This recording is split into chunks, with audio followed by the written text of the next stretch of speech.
కార్మికులకు ఉన్న అనుమానాలు మీరు చేస్తున్న వ్యవస్థలో ఆ అప్పులు తీసి దీన్ని వచ్చి ప్రైవేట్ పరం చేయడానికి ఆలోచన చేస్తాను. ఓ 4 నెలల కింద మా పార్లమెంట్ సభ్యులు అడిగితే ఏదైతే పూర్తి స్థాయిలో ప్రైవేటిజం చేద్దామని డిస్ట్రిబ్యూషన్లో పెట్టామో దాని నుంచి వెనక్కి వెళ్ళడానికి మేము చేయలేదని మీ ఇంతవరకు కేంద్ర మంత్రి గారే సమాధానం ఇచ్చారు. దాన్ని ఆసరాగా ఆ సోదరుడు ఆ పెద్దగారితో అడిగి ఉండొచ్చు. ఆ పెద్దగారితో అడిగితే బెదిరిస్తారా, గడిపిస్తారా? ఏంటిది? ఇది ప్రజాస్వామ్యం అనుకుంటున్నారా? ఇది అంబేద్కర్ రాసిన రాజ్యాంగంలో ఉన్న ప్రజాప్రభుత్వాలు అనుకుంటున్నారా? లేకపోతే ఇదేం తాలిబాన్లో లేకపోతే పాకిస్తాన్ ప్రభుత్వం అనుకుంటున్నారా? ఇక్కడ ఆంధ్ర రాష్ట్రం ఉన్నది కాదు కదా.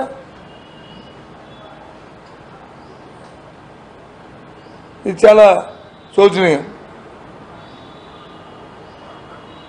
ముఖ్యమంత్రి గారి తాలూకా పత్రికా సమావేశంలో ఆయన పూర్తిగా ఆ స్టీల్ ప్లాంట్ మీద ఒక క్లారిటీ ఇవ్వకపోవడం, అడిగితే సహనం కోల్పోయి మాట్లాడేది సందర్భం కానీ ఆ తదుపరి ఆ యాజమాన్యం తీసుకున్న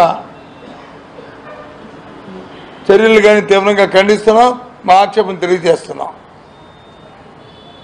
ఇటువంటి నేపథ్యాలు ఇటువంటి సందర్భాలు ఉండకూడదు. ప్రజాస్వామ్యంలో కొంత ఓపిక ఉండాలి ప్రజాప్రభుత్వాలకి నాయకులకి.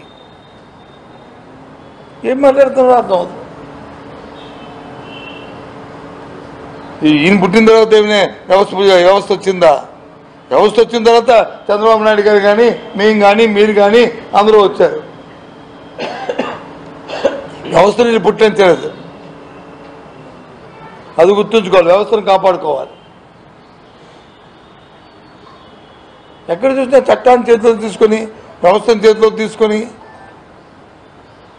చట్టం లేకుండా పోలీస్ వ్యవస్థ అంటే అదేదో తెలుగుదేశం పార్టీకే ఒత్తాసు పనిచేస్తున్నట్టుగా ప్రజల కోసం కానట్టుగా ఇవాళ వ్యవస్థ తీరు చూస్తుంటే చాలా బాధేస్తుంది. ఏ పార్టీ అయినా ఏ నాయకుడైనా తప్పు చేస్తే అది వేరే చూపెట్టుకుని సరిదిద్దుకునే ప్రయత్నం చేయాలి. ఇక్కడ సరిదిద్దుకునే పరిస్థితి కనిపించట్లే. తిరిగి దాని మీద వచ్చి పోరాటం చేస్తూ అన్న వాళ్ళని మరి అవమానపరచడానికి ఇవాళ ఈ ప్రభుత్వం పనిచేస్తుంది. నేను చెప్పాను, ఇప్పుడు అడిగాను 2 అంశాలు. ఒకటి నేను జరిగిన అరెస్ట్ గురించి. మరి అత్యాన్ని మీరు మీ అధికార పార్టీ నాయకులు, అధికారంలో ఉన్న ప్రభుత్వంలో నాయకులు వాళ్ళు చెప్పినప్పుడు మరి ఎన్ని రోజులు ఏం చేస్తుంది ప్రభుత్వం? మరి ఎందుకు దాని మీద వాళ్ళ మీద చర్యలు తీసుకోవట్లేదు? ఎందుకు చెప్పలేకపోతే అంటే చేతకాని ప్రభుత్వం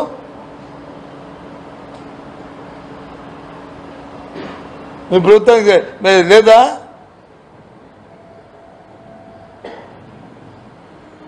చేయండి, నిష్పక్షమైన దర్యాప్తు చేయండి. ఎవరు తప్పు చేస్తే తప్పు చేసిన మీద శిక్షించండి. ఎవరు వద్దన్నారు? వద్దండి మరి మానేస్తారా మీరు? తప్పు చేయని వాళ్ళని శిక్షిస్తున్నప్పుడు తప్పు చేసిన వాళ్ళని చేసిన కింద మళ్ళీ దాంట్లో ఇది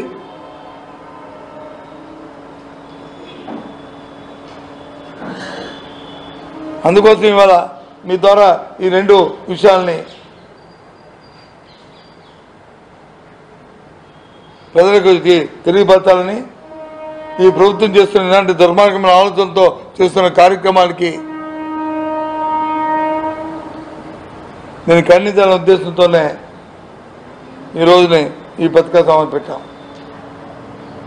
మనం చూసాం, మేము వచ్చి ప్రభుత్వం తీసుకున్న విధానాల్లో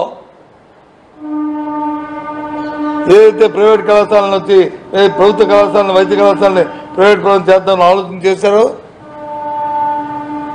ప్రభుత్వ విధానాన్ని కొత్త విధానాన్ని సృష్టించారో, తద్వారా లబ్ధి పొందాలని ప్రయత్నం చేస్తున్నారు.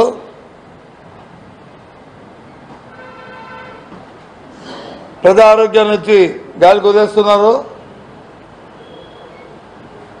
దాని మీద అన్ని నియోజకవర్గాల్లో మొన్న కార్యక్రమం చేపడితే ఎంతవరకు దాన్ని ప్రజా ఆమోదం ఉందనేది మరి మీ ద్వారా ఆ ప్రభుత్వ నాయకులు చూసుంటారు. ప్రభుత్వాలు వచ్చి ప్రజలకు మంచి చేయడానికి ఉండాలి తప్ప ఇటువంటి వ్యక్తిగత లబ్ధి కోసం అవినీతి కోసం చేయడానికి ప్రభుత్వాలు కాదు. దయచేసి ఆలోచించమని కోరుతున్నాం. అందుకే మీతో ఈ విషయాన్ని పంచుకుందాం ఉద్దేశంతోనే ఇక్కడ ఈ పత్రికా సమావేశాన్ని పెట్టడం జరిగిందనే విషయాన్ని తెలియజేస్తున్నాం.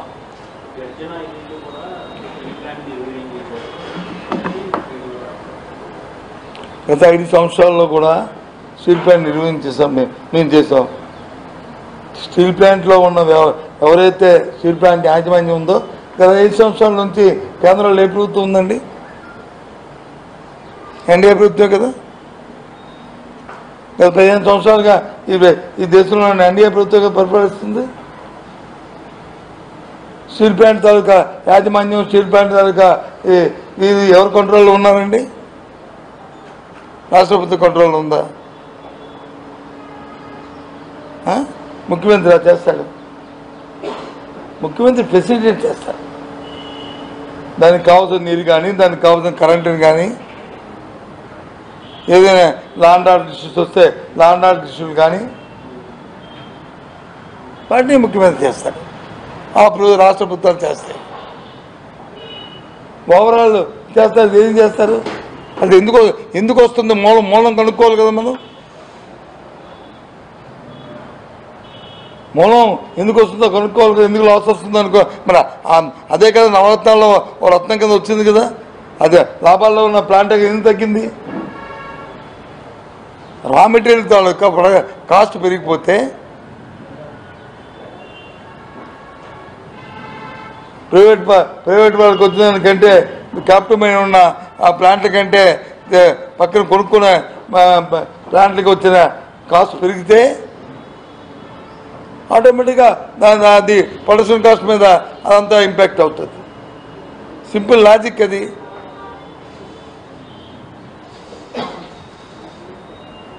ఇంతకుముందు వచ్చి రా మెటీరియల్కి వచ్చి 54% ఉంటే ఇప్పుడు 64% అయింది. నాకున్న కొంతమంది పెద్దలతో అడిగితే వాళ్ళు చెప్పిన లెక్కల ప్రకారం దానికి వచ్చి క్యాపిటల్ మైన్ లేకపోవడం అదే కదా వాళ్ళు అడిగింది. కొత్తగా పెడుతున్న స్టీల్ ప్లాంట్కి వచ్చి క్యాపిటల్ మైన్స్కి అడిగారు. ఎక్కడి నుంచో పైప్ లైన్ వేసి తేడానికి ప్రయత్నం చేస్తున్నారు. అది మాకు కూడా చేస్తే బాగుండు, మా ప్లాంట్ కూడా వైబిలిటీకి వస్తాయి కదా అడుగుతుంది రాష్ట్రంలో ఉన్న ప్రజలు కానీ, కార్మికులు కానీ, మేధావులు కానీ. అది మానేసి తిరిగి ఎదురుదాడి చేస్తారుగా ముఖ్యమంత్రి గారు. అది కరెక్టా చెప్పండి? స్టీల్ ప్లాంట్లో పనిచేస్తున్న కార్మికులు కానీ, ఆ ప్లాంట్ ఉన్న ప్రాంతం కానీ, ఆ ప్లాంట్లో ఉన్న వాళ్ళందరూ అది సెంటిమెంట్ ఈ రాష్ట్రంలో భాగస్వామ్యం కాదా? వాళ్ళ పక్క రాష్ట్రంలో పక్క దేశం వల్ల ఏంటిది? ఎక్కడ దెబ్బతి ఎక్కడ ఆ అంశం ఉందో దానికి వచ్చి మందేసి దాన్ని దాన్ని రెట్టిఫై చూడాలి. కానీ అది పక్కన పడేసి మాట్లాడతారుగా. నేను వచ్చి వాళ్ళు 11,000 కోట్లు ఇచ్చి ఏం చేశారు? డెట్స్ క్లియర్ చేయడానికి ప్రయత్నం చేశారు. మనం కట్టవలసిన జిఎస్టీని వచ్చి దానికి వచ్చి అడ్జస్ట్మెంట్ చేశారు. లేదు బ్యాంకులు కట్టవలసిన ఇంట్రెస్ట్ ఉంటే అవి దానికి వచ్చి అడ్జస్ట్ చేశారు.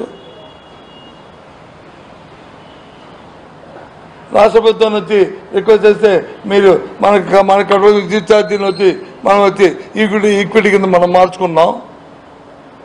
ఇది చేస్తుంది. మనం డిమాండ్ ఏంటి? శాస్త్రీయంగా దీనికి కావాల్సిన నివారణ చర్యలు తీసుకోవాలని డిమాండ్. ఏదైతే తీసుకుని క్యాబినెట్ తీసుకున్న నిర్ణయం ఉందో దాన్ని వెనక్కి తీసుకోవాలని డిమాండ్. దాని గురించి మాట్లాడండి. దాని గురించి మాట్లాడకండి ఇది మాట్లాడతారుగా. అడిగితే ఎదుగుదల చేస్తారంటారుగా. ఇది కరెక్టా? ఇది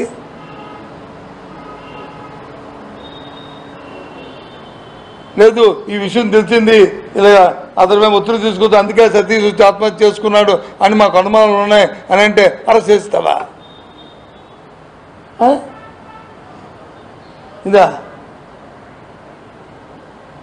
అది మేము అడుగుతుంది.